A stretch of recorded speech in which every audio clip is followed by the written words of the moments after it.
Chapter 7. Sawyer watched as the sun rose in the early morning sky. She had slept only briefly. She had so many things to think about, but Simon weighed most heavily on her mind. The Fae had delivered the clothing for his ceremony tomorrow. It was all complete except for the last stitch. Every Fae had sewn one stitch and whispered their own magic into it. Now she must decide what she would speak as she sewed the final stitch. It was a beautiful white tunic with silver buttons and ornate embroidered designs. The pants were the same white fabric as the tunic. Mother had agreed that Julius could come and watch as Simon's powers were sung in. Never had anyone but Faye been allowed to see the ceremony, but for Julius she had made this exception. Sawyer held the needle and thread for a long time until she remembered what she had said to Simon on the day of his birth. She held him close to her on her chest and whispered to him her greatest wish. She whispered this into the thread now. May you always feel the strength of our love, even when you are weak. When the final stitch was sewn and the tunic complete, she returned it to the hanger. She set out to Simon's room to deliver the sacred clothing. She knocked on his door lightly and heard him call for her to come in. She opened the door to find him staring out the window as she herself had just been. When he turned to look at her, he smiled. He looked so much like Julius. He saw the clothing in her hand and started to walk over. Are those my clothes for tomorrow? He asked. Yes. Every Fae has sewn a stitch, and each stitch contains a message of love for you, she said, and handed them to him. He laid them out on the bed to inspect them. Even you, he asked. Especially me. Mother sewed the first stitch, and I sewed the very last, she answered. These are amazing, he said as he inspected the tunic's embroidery detailing. I remember when I saw my dress made for the ceremony. It held the same awe for me, she said. I would love to see it someday, Simon said. You will see it tomorrow at your ceremony. All Fae wear their ceremonial dresses tomorrow. You will wear the same clothing when you sit next to me and help sing in your siblings when their time comes. You will also have to learn to stitch. Yours will be the last stitch in Paul's clothing. You will whisper your message for him in less than a year, she said. All the Fae wear their magical dresses then, he asked. All except for Mother, who was born with her powers complete, Sawyer answered. The original ones are made from deerskin or crudely stitched. It's a sight to behold. He gave her a smile. He loved hearing her talk about the wonderment of the Fae and how proud she sounded when she spoke of their heritage. I guess I will see tomorrow, he told her. Liam had woken up early and headed out for the horses at first light. Harlow found him feeding an old mare an apple, and for a moment she took in the sight of it. He touched her in a way she didn't understand, but in the early morning light he looked different from how he did last night. There you are, she said, shaking herself out of the mesmerizing feeling. She walked up to the old mare and began petting its nose as she spoke. I've been looking for you everywhere. How did you sleep? She asked curiously. What did you do to me last night? He asked quietly, not looking at her. I'm not entirely sure, she answered. Why do you feel different? She asked. I feel like a weight has been lifted off from me, he answered sadly. That's a good thing, isn't it? She asked, confused by his tone. No, it's a terrible thing, he answered angrily. Why is it terrible? I don't understand, she asked. Because I'm like a wrecking ball, Harlow. I destroy the lives of everyone I touch, and everyone around me suffers. That weight was the only thing keeping me from hurting anyone else. It reminded me of how terrible I am. That weight kept me from causing any more pain, he said to her bitterly. That weight was crushing your soul, Liam, she thought back. Better mine than someone else's, he countered. Why does my father say you're dangerous, Liam, she asked. Because he knows me. He's had to clean up after me more than once, and he hates me for it. He understands how capable I am of destroying other people's lives, and he probably doesn't want you anywhere near me. Am I right? He asked. She nodded in answer and asked, What did you do? I've only ever cared about myself, Harlow. I didn't even care about my own brother. I'm like a disease infecting everyone around me, he said, and turned to walk away from her. He had to get away from the sound of her voice because it was more than he could handle right now. When she spoke, it made him hopeful, and he knew there was no hope for him. She yelled after him, I don't believe that's true, Liam. Without turning, he yelled back, Go ask anyone in that house, Harlow. They will tell you all about me. She watched him walk away, wondering why the sound of his voice had such a powerful effect on her. When he spoke, the powers inside of her pulsated with energy. Yesterday, when he was speaking, the unknown power to heal him, to heal his soul, burst forth. His soul had begged for relief, and without knowing why, she had begun to sing. She knew they were connected somehow, but she had yet to figure it out. The old mare beside her began nibbling on the half-eaten apple Liam had dropped, and she stood contemplating the answer. Julius found Celine eating breakfast in the small kitchen nook and sat down beside her. She looked at him curiously for a moment. "How old are you?" she asked. "Many centuries. I was born in early Rome," he answered. "Have you ever met anyone like me?" she asked. "I have met many seers in my lifetime," he informed her. "No, I mean like me," she said, rolling her eyes at him. "I'm not sure what we had been called back then." Julius nodded seriously, understanding the question. Gala, Natalie, Herjaws are a few of the names your people have been called. Your people have existed as long as I've been alive, and tales of them existed long before I was born. So to answer your question, yes, I've met many people like you, he answered. Was there ever a time we were accepted, she asked. In some time periods and in some cultures, yes. Your people have always existed, but unfortunately they haven't always been accepted, he answered honestly. You've been around a long time. Why do you think that is, she asked. Man has never liked what he can't understand. Unfortunately, that trait has never changed in all the centuries I've lived. Men understand war, and so their natural reaction to anything they don't understand is violence, he answered. Do you think that will ever change, she asked, curious of his opinion on the matter. I would like to say yes, but the men who hold positions of power have always had the same mindset, and that has never changed. They would eradicate everything they can't destroy with politics. That, I'm afraid, will never change. The world seems to be more accepting right now, though, than they have been in a very long time, he answered hopefully and shrugged. Thank you for your honesty, and thank you for having this conversation with me. I know it can be a difficult subject to discuss, she said. He placed his hand over hers and said, Don't ever be afraid to have this conversation with anyone. If you feel afraid, I ask you to call on me. I can be a formidable friend, he told her, and she nodded. Julius thought back to a time so long ago. He had been beaten severely by his father, and strips of flesh hung off his back. He had been left laying in the dirt in the courtyard by his mother, as she had dragged Marcus and Cassia back inside. They had screamed to help him, but she wouldn't allow it. The young prostitute who lived next to them had heard his screams, and she came to see what was happening. She picked up the young boy and cleaned and dressed his wounds. She fed the boy when he could finally eat, although he winced in pain with every movement. They had all been warned to stay away from her, but Julius didn't understand why. She was kind, and he thought he had finally found a safe place in this cruel world. In the cover of darkness, she bade him to return home and not speak of who had helped him. His mother had seen, though, and when she told their father, he had brought a troop of soldiers. When they dragged the poor girl from her home, she was naked, and Julius had learned the truth. She was not a girl after all, but instead a boy. She was tied to the back of a horse and dragged through town until she was dead. His father had thrown her corpse in the courtyard for all to see, but especially Julius. In that moment, without knowing it, his father had the opposite effect in the young boy that he had hoped. In that moment, Julius had understood that others were just as abused as he was. He had spent centuries punishing those who would hurt anyone like the young girl who had helped him.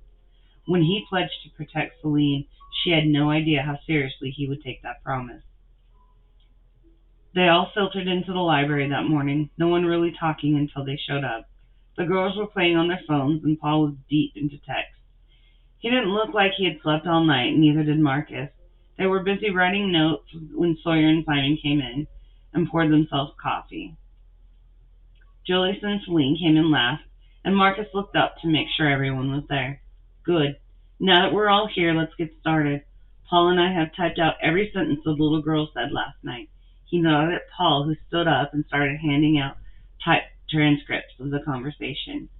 Did you guys even sleep last night? Hannah asked, looking at her printout. A little, Paul said sheepishly, and Sawyer could tell he was lying.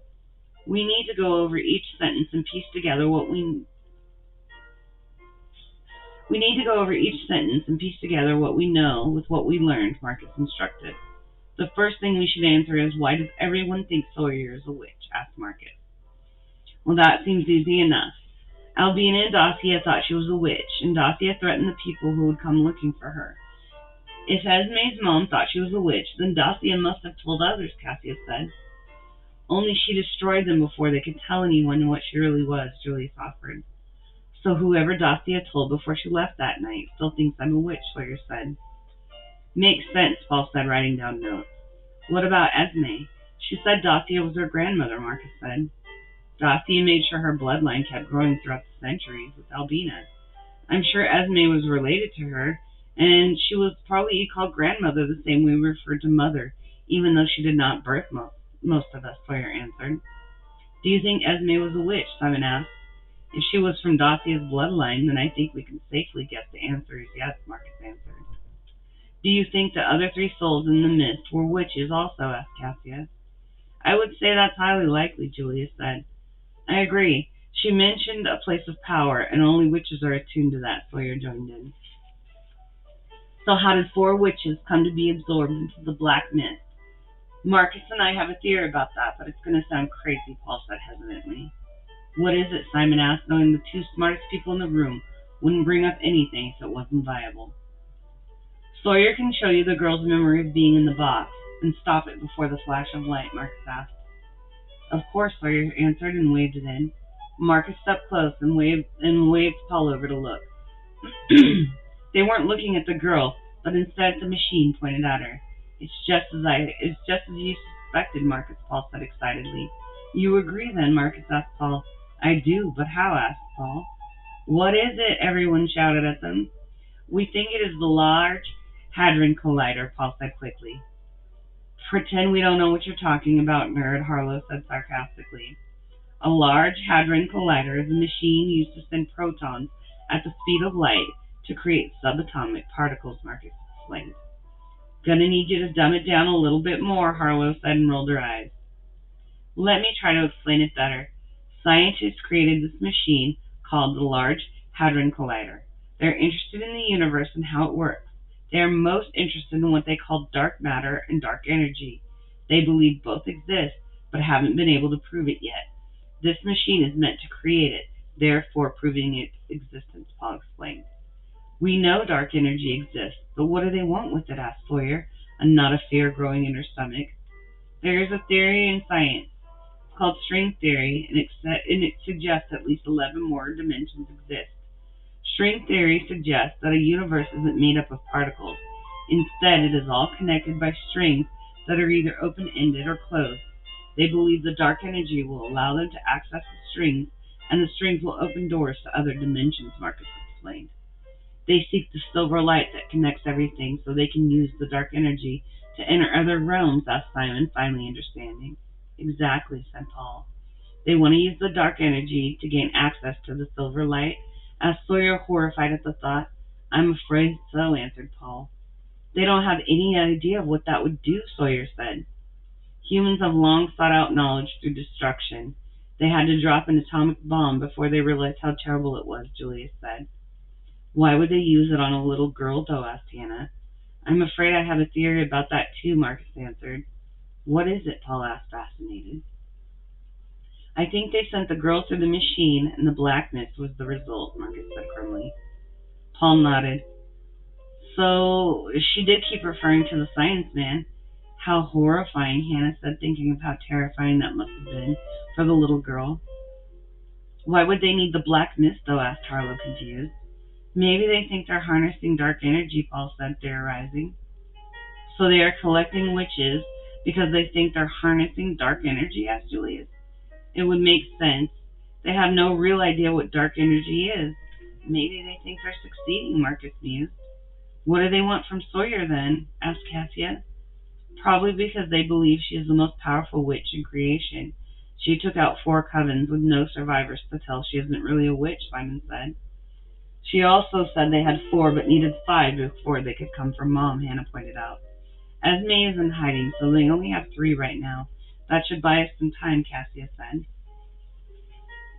Julius erupted. We don't need time. Let them come for her, and no one will survive that mistake. I will kill every last one that comes for my wife, he shouted. I agree.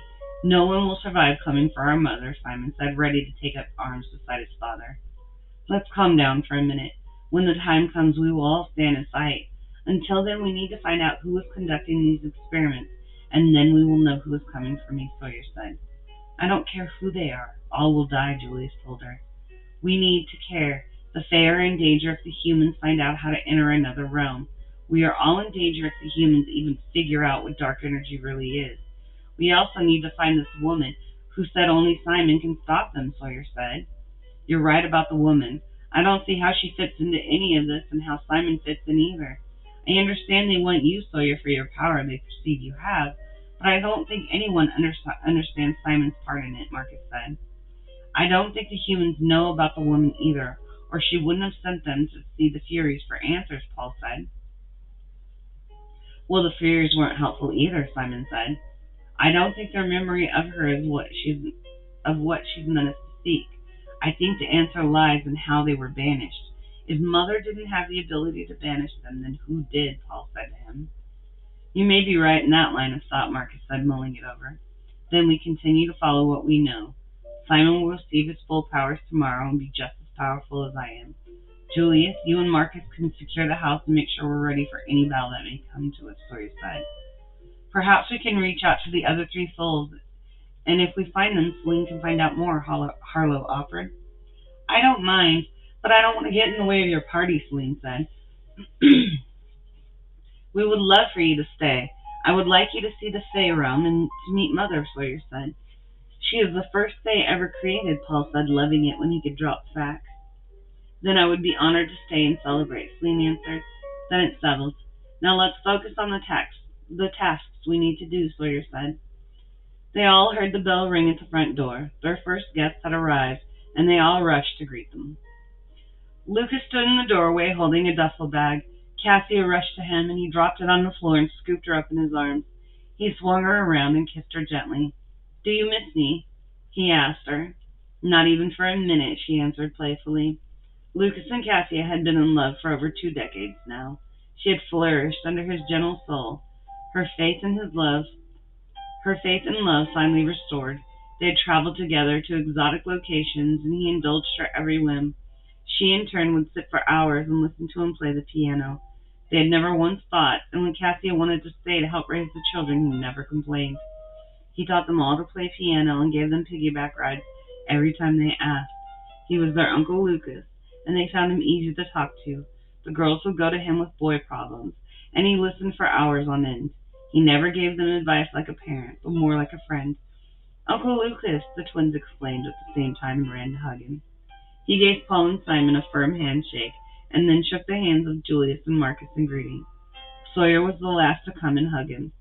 She felt his grip tense around her, and as she broke their embrace, she turned to see why. Liam was coming down the stairway. Lucas looked at his brother in surprise. Liam, what are you doing here? He asked as he walked towards his brother. Liam smiled at him and hugged him. Well, you know, when a fairy shows up, somehow it always leads me back to this house, he said. That it does, Lucas said, and turned to his brother seriously and said, How are you? Liam nodded his head in understanding. Better now. They all continued to the crowd around Lucas, and Harlow began begging Lucas to take her shopping with Cassia. She told him they needed dresses for the party, and nothing she had would do. Harlow, you have plenty of dresses, Sawyer reproached her. I don't have one for Simon's party, Harlow whined at her. We have an entire floor of dresses if you can't find anything in your closet, Sawyer reminded her. An entire floor, Celine exclaimed excitedly. Hannah turned to her and said, Yes, an entire floor from every era. Would you like to go see? I would love that, Celine answered enthusiastically. Hannah grabbed her arm and started walking up the stairs with her. She explained how the Fae had kept their dresses since the creation of Mother. Hannah loved the dress room, and when she was young she would spend hours in there playing dress-up. Any time she attended a school dance, she had always chosen something from the room to wear. She loved the old dresses and would beg Luna to tell her stories about when and where they had been worn. Sawyer would sometimes come to find her for dinner and find she had fallen asleep among them when she was little. She would dream about the day when one of her own dresses held a place in that room. Harlow, on the other hand, preferred the fashions of the more recent times and had picked up her aunt's love of all things designer. Harlow looked at her mom now with a pleading look. "All right, go and have fun," Sawyer told her, knowing Lucas wouldn't say no to either Cassia or Harlow if they wanted to shop. Harlow did a little jump and squealed. "I need 15 minutes to get ready." Cassia kissed Lucas on the cheek and said, "I need 30, and walked upstairs with her niece. "You spoiled him, Lucas," Sawyer told him. "Yes, you do, and it's one of the many reasons I love you," Cassia called over her shoulder to him. Paul and Marcus headed off to continue their research. Julius and Simon headed outside to practice with their swords. Lucas talked Liam into coming with him so he could catch up with his brothers while the girls shopped. And Sawyer headed to the Fey Realm. She had a lot of preparations to finish before tomorrow came. Lisa stared at the 5 glass boxes that all contained the black mist now. "We're almost ready," she said to Stephen. "Yes, as soon as we have Sawyer secured, we can combine the 5, he answered, not looking up from his computer. "Almost 3 decades of work, and we're coming to the end," she said nostalgically. "If Sawyer is as powerful as we think, then she will be the only one at the beginning. Then we will only be at the beginning. If she can harness all 5 at the same time, the possibilities are endless," he reminded her. "If she wants to save her daughter, she will find a way to be strong enough," Lisa said coldly. Stephen pushed away from his desk and stood up. "Let's get packed. We have a party to attend."